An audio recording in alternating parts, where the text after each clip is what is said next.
Bismillahirrahmanirrahim. Assalamu alaikum students. Today we are going to study the chapter number 4, lecture number 3. Main topic that we are discussing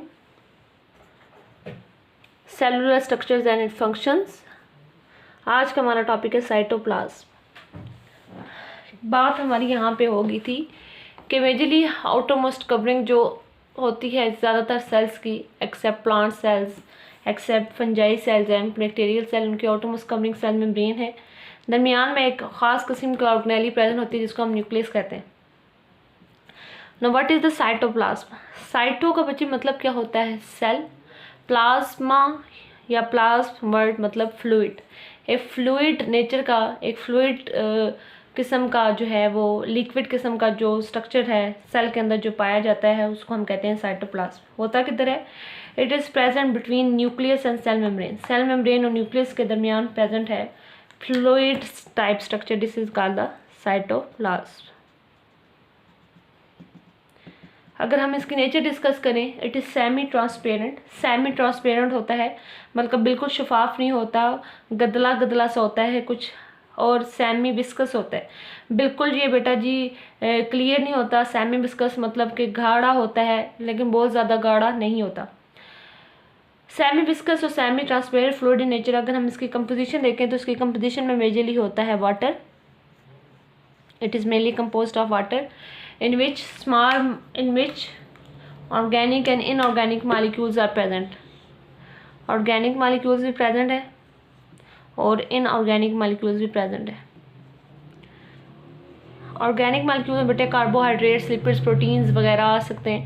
inorganic molecules में majorly salts आ जाते हैं. We know that water is inorganic in nature. तो we also know that chemistry का एक simple सा rule है like dissolve like. तो inorganic molecule जो है वो वाटर में इजीली डिजॉल्व होंगे जो इसकी ट्रांसपेरेंसी में इजाफा कर रहे हैं. ठीक है जी. लेकिन ऑर्गेनिक मालिक्यूल जो है वो वाटर में मुकम्मल तौर पे डिजॉल्व नहीं होते. Water is a universal solvent. तो कुछ ना कुछ अमाउंट में ऑर्गेनिक कंपाउंड्स को भी डिजॉल्व कर लेते हैं लेकिन मुकम्मल तौर पर डिजॉल्व नहीं करता. तो ये पार्शली डिजॉल्व होते within the water and they are the totally absorb within the water. Cytoplasm का अगर हम फंक्शन देखें बेटा जी, साइटोप्लाज्म का फंक्शन ये होता है कि ये जगह देता है, ये provide the site for the organelles to live in. Cell की डिफरेंट ऑर्गेनेलिस को, सेल के डिफरेंट ऑर्गन्स को जगह देता है ताकि यहाँ पे इजीली अब रह के अपने फंक्शंस कर सके. फॉर एग्जाम्पल राइबोसोम्स सेल के लिए प्रोटीन सिंथेसाइज करते हैं, साइटोप्लाज्म के अंदर मौजूद होते हैं. इसी तरह गोल्जी अपरेटस है, Golgi bodies and they are also present in the cytoplasm. इसी तरह माइटोकॉन्ड्रिया है. माइटोकॉन्ड्रिया भी किधर प्रेजेंट होता है? साइटोप्लाज्म के अंदर. Mitochondria make energy for the cells ताकि सेल अपनी एक्टिविटीज़ को प्रॉपर्ली कर सके.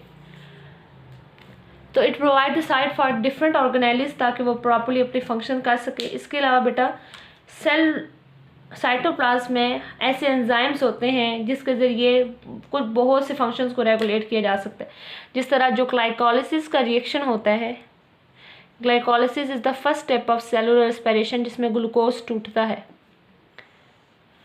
ग्लूकोज का टूटना, इस प्रोसेस को हम कहते हैं glycolysis. It directly occurs within the cytoplasm क्योंकि ग्लाइकोलिसिस को कैरी आउट करने वाले जो एंजाइम्स होते हैं they are present in the cytoplasm. तो इसके मेजर दो फंक्शन है. It provide the sites for the organelles to live in so that they work properly. Plus some of the functions, some of the reactions that directly takes place within the cytoplasm such as glycolysis. And what is glycolysis? Breakdown of the glucose. Hope so आपको lecture number 3 clear हो गया हो. Okay students, अल्लाह हाफिज़.